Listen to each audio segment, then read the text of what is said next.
Hello everyone, and welcome to Galaxy 89 Cars. Today, thanks to Supervettura's Koenigsegg boutique, I'm taking you on an in-depth exterior and interior tour of the 2023 Koenigsegg CC850. All of Supervettura's contact details can be found in the description of the video. 70 CC850s will be produced in total, with the car being built as a celebration of 20 years of Koenigsegg vehicle production and the 50th birthday of Christian von Koenigsegg, the company's founder. It is inspired by the original CC8, hence the name CC850, and despite being a new model, much here is shared with Jesko. I'll make comparisons to CC8 as we progress through the video for context.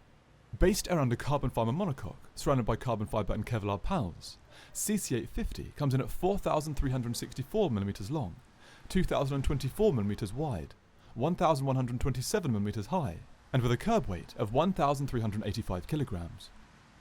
If we want to view the engine bay, we can use the key to lift the rear clamshell. CC850 is powered by a rear-mounted 5-litre twin-turbo V8 with a 72-litre fuel tank.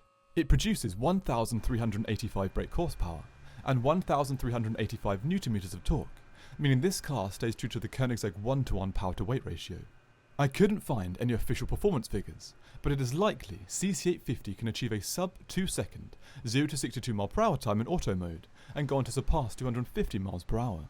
Moving to CC850 suspension setup, we find front and rear double wishbones with triplex rear dampers, Koenigsegg's own system that employs a third damper at the rear to further reduce squatting. There is another innovative transmission system here, known as the Engage Shift system. This system combines a 6-speed manual gearbox with a clutch pedal, with the fully auto 9-speed lightspeed transmission, first shown in Jesko. I will demonstrate how to shift through these systems later in the video. There is also a rear electronic differential. Now we finish in the rear, we can move down to the corners to view the wheels. As an homage to CC8, we find centre-locking, lightweight forged aluminium wheels, not the carbon wheels we have come accustomed to. These are 20 inches at the front and 21 inches at the rear.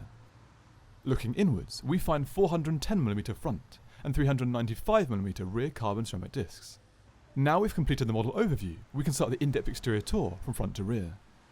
CC850 has a larger front splitter than CC8 that now flows up at the sides to tap direct airflow around the side of the car.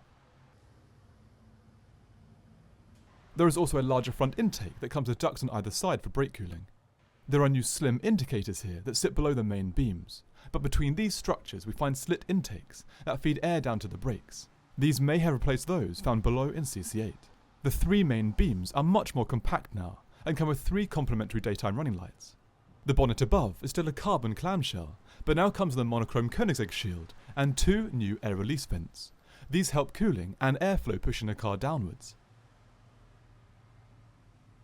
Continuing back from this, and we find the iconic wraparound windscreen with its racing-esque single central wiper. Now moving down the car's lateral aspect, we find a far more elaborate side skirt that accepts air from the front arches and channels it along the side of the car.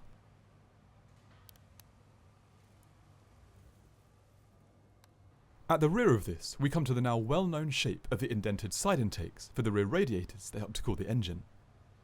Moving up, we come to the new insignia and far more aerodynamic carbon wing mirror that comes with a camera on its underside as part of the parking system. CC850 does have a removable roof, but as you can see, it was off here. Starting at the front, we still find the same curved roll protection above the seats, but there is a new carbon wing between. The ovular form behind this that contains the rear window remains, but has a far more defined form. In CC8 there are 2 arc vents behind this, but here there is only one. This helps to release hot air from the engine bay. The rear of CC8 is quite flat, as it is here, but now we find an active rear wing, possibly from Regera, that will produce significantly more rear downforce. Directly under this, we find a new slit air release, once again designed for engine cooling. This structure helps to create a flowing aesthetic, as it joins the rear light complexes. These still come as 3, but are now joined and far more angular than in CC8. The cooling grille in CC8 is not found here. In its place we find the reversing camera. Below it, we still find the central exhaust and large diffuser that wraps around it. The diffuser has the same number of fins as in CC8, but is now much larger. Now we've finished the exterior tour, we can move inside. The key is in the form of the Koenigsegg shield, and comes with buttons to lock, unlock, open the doors, the clamshells, and for ghost mode. It also comes with 2x click inscribed on the side.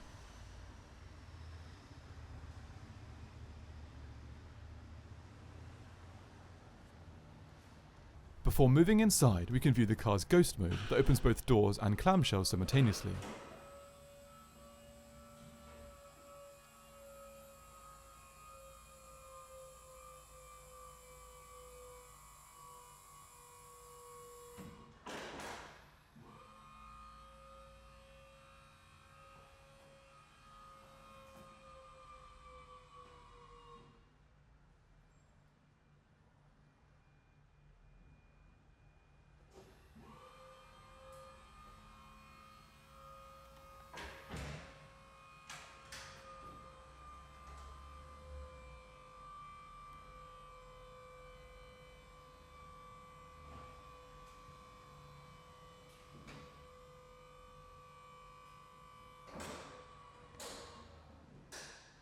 Now moving inside, we can either use the key or the small button on the door to open the car.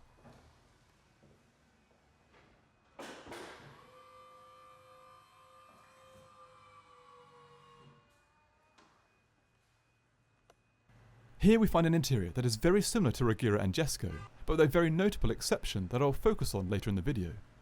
On the driver's side sill, we find a plaque with the coordinates for the Koenigsegg headquarters in Sweden. Moving down, we come to the CC850 specific kickplate, and finally, the mechanism for the doors. Moving right, and we come to the first clutch pedal seen in a Koenigsegg in a generation.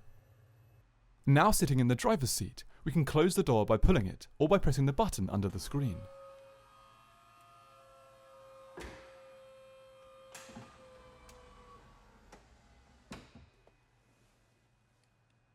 Continuing the interior door with the door interiors, we see a lot of exposed carbon and the first airbag. Along from this, we find the small shield door release and speaker for the infotainment system. Below this is the angular door pull and small leather upholstered armrest. Before moving to the wheel, we can look up to view the small sun visors. Between these is the ovular rearview mirror that, unsurprisingly, provides a limited rear view. The multifunctional wheel has a carbon top, with leather around the sides and bottom.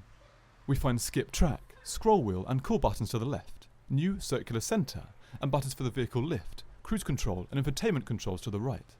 Looking ahead, we find what Koenigsegg call their analog chrono cluster, where we find temperature information to the left, revs, speed and boost central, and fuel and oil to the right. There are also small LED screens under this system. Continuing right, we come to the familiar chrome, dual, manually adjustable air vent. Below this, we come to the 9-inch touchscreen infotainment system. From top to bottom, we can see it comes with media controls, exterior light controls, main menu centrally, real-time performance info, driving modes, traction stability and rear wing controls, and general setup. At the bottom, we find controls for volume, air temp and fan speed and direction, movement and heating controls for the fully electric seats, and views for the 360 park assist system. Continuing right, we come to the embroidered panel above the open, lightweight glove compartment.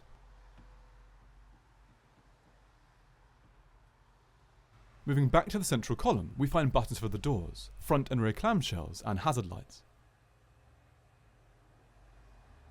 Below this, we come to the stalk gated shifter for the car's engaged shift system. As you can see, it has 6 gears that can be shifted through manually using the clutch, but also the auto lightspeed system to the right, with reverse at the top and drive below. When in this system, the car is fully automatic and needs no clutch control.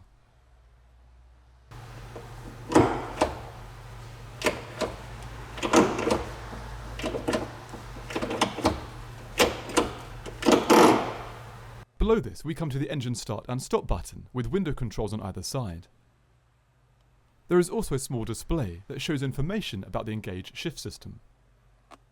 Continuing back, and we come to the dual cup holders. The leather armrest behind can be lifted up to reveal a slim storage area with 3 device inputs.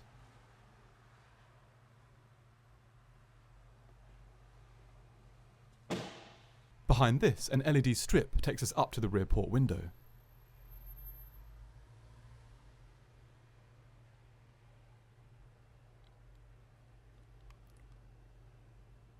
On either side of this, we come to the electrically adjustable and heated carbon bucket seats that I believe are CC850 specific.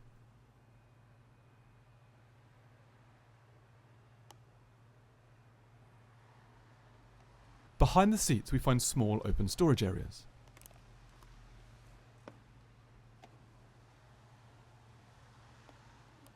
To leave the car, we need to either use the door release or the button on the central column.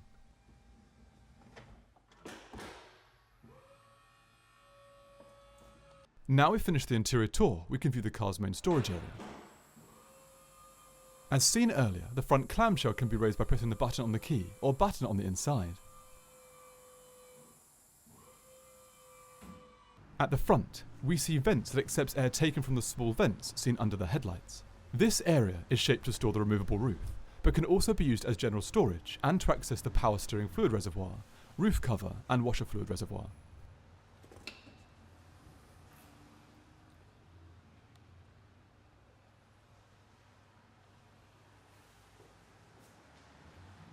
So that concludes my in-depth exterior-interior tour of the 2023 Koenigsegg CC850. Thanks again to Supervettura's Koenigsegg boutique for allowing me to film. All of their contact details can be found in the description of the video. Please subscribe for the latest content, and until next time, thanks for watching.